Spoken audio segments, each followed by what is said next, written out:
BBC ESSEX Travel. Here's a question for you. Fancy yourself as a runner? Perhaps you take it quite seriously, or perhaps you just enjoy a bit of a jog and you want to help one of the county's hospices. St Luke's in Basildon will benefit from a 10-mile run that's taking place on the 23rd of February, but it's a run with a difference. It's being run on the Ford Motor Company's test track alongside the A127 at Dunton near Basildon. Simon Holder has fond memories of St Luke's and wants to encourage runners to get involved. Perhaps you?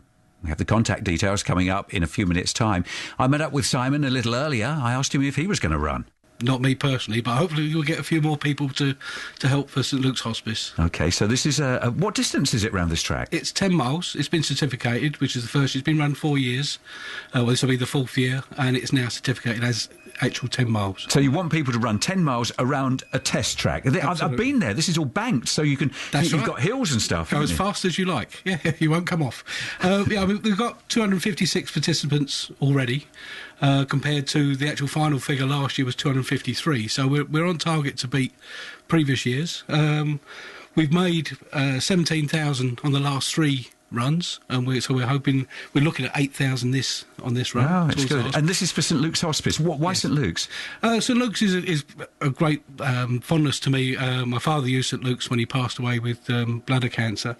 Not only was he a runner, which is quite prominent for this, but also he worked for Fords for many years. Hence the Ford connection. Absolutely, it's all connected for me. I mean, I've run my own business now, Simon's Bus, the biggest little party bus in Essex, and basically we support St Luke's. I don't give to all charities. I give a lot to one charity.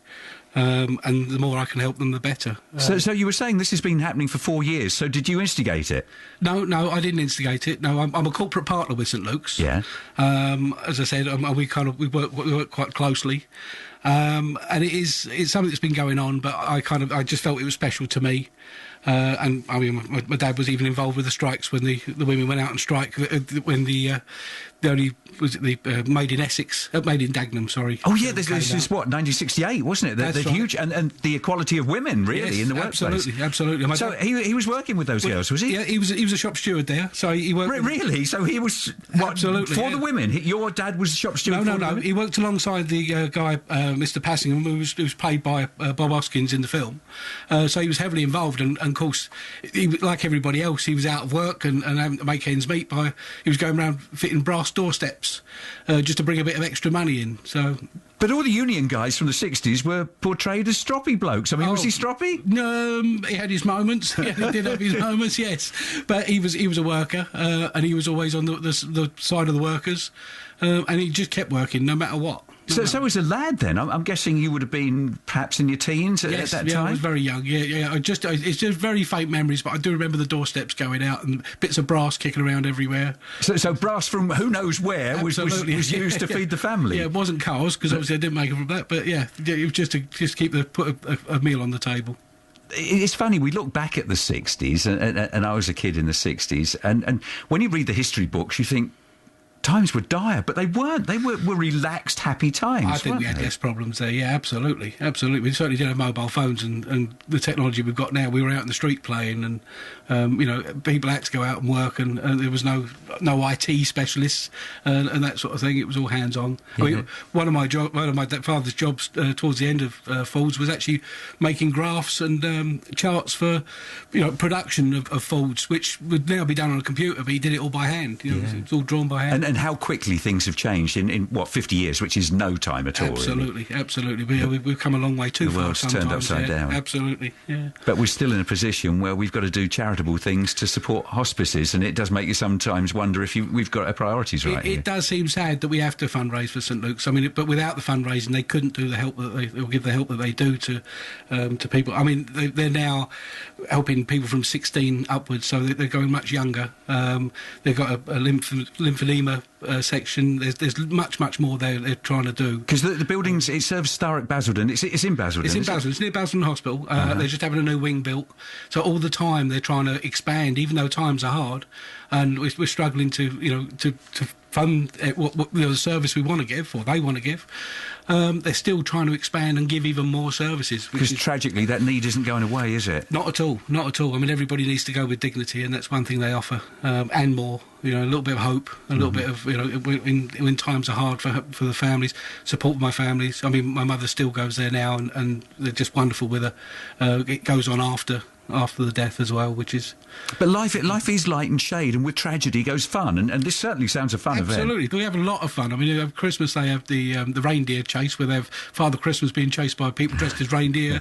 I mean, they do so many things. They trek over the Himalayas. They do all sorts of things. So, yeah, it is, I suppose, celebrating life in helping people. Yeah. And you notice doing my job that people that support things like the air ambulance, like the hospice, that they're, like yourself, they're passionate about it. Oh, absolutely, absolutely. You know, it's so important to support these people. They're such an important body, and I don't think we could really survive without them. I mean, where would we be if we didn't have hospices?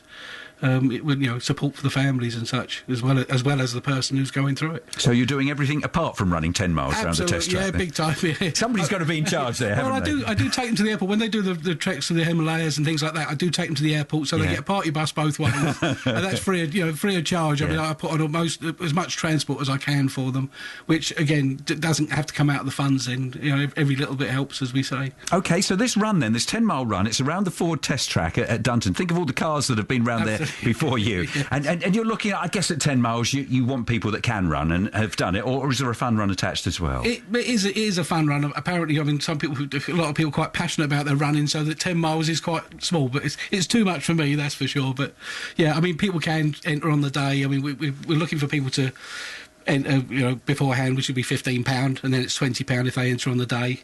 There's lots. We've got timing chips, so people again that are passionate about their times can do their PBs. There's water stations. There'll be medals afterwards. There's a bag store, so people can have their bags sort of stored away.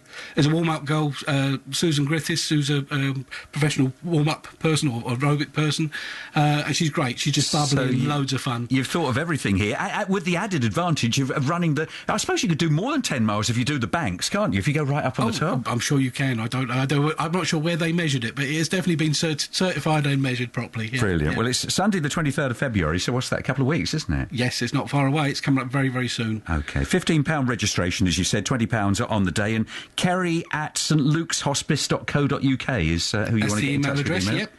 Have you got any other contact details? Yes, you can call her on 01268 524 973. 524-973, Basildon number, obviously. Or you can go to the website, which is www.stlukeshospice.com. Simon Holder there. I've got that again. If you want to run 10 miles round the Ford Motor Company test track, guaranteed no Capris or Escorts following you. If it was a Model T, it might make you go a bit faster. No, they nipped along a bit. Not that I remember them, but I've been told that. So if you want more information on that run, it is on the 23rd of February. stlukeshospice.com. Get in touch. Essex and proud. Essex and proud. This is BBC Essex.